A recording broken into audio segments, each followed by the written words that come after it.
जैश ए मोहम्मद या संघटनेचा प्रमुख मसूद अझहरच्या भावाचा म्हणजेच ताहिर अनवरचा गूढरित्या मृत्यू झालाय।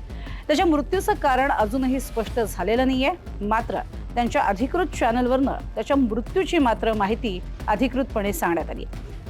हे सगळं झाल्यानंतरही त्याचा मृत्यू झाल्यानंतर अतिशय गूढ पद्धतीनं आणि अतिशय गुप्त पद्धतीनं त्याच्या मृतदेहाची सुद्धा विल्हेवाट लावण्यात आलेली आहे। अर्थातच त्याच्या मृतदेहावरती अतिशय गुप्त पद्धतीनं अंत्यसंस्कारही करण्यात आले।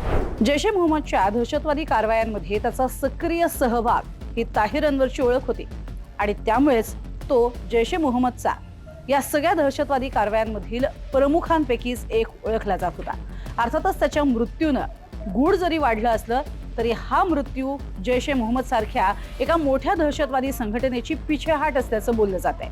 पाकिस्तानात सुद्धा या सगळ्यावरती वेगवेगळे तर्कवितर्क लढवले जात आहेत। नेमका हा मृत्यू कशामुळे झालाय यांची कोणतीही स्पष्टता पाकिस्तानातनं दिली गेली नाहीये। ज्या पद्धतीनं त्याचा मृत्यू झाल्यानंतर त्याच्यावर अंत्यसंस्कार झाले आहेत त्याबद्दल मात्र कमालीची गुप्तता बाळगणं यावरूनच अनेक तर्कवितर्क लढवले जात आहेत। तुम्हाला अशा महत्त्वाच्या बातम्या हव्या असतील, त्याची माहिती हवी असेल तर आम्हाला फॉलो करायला विसरू नका आणि हो, लाईक शेअर करायलाही विसरू नका।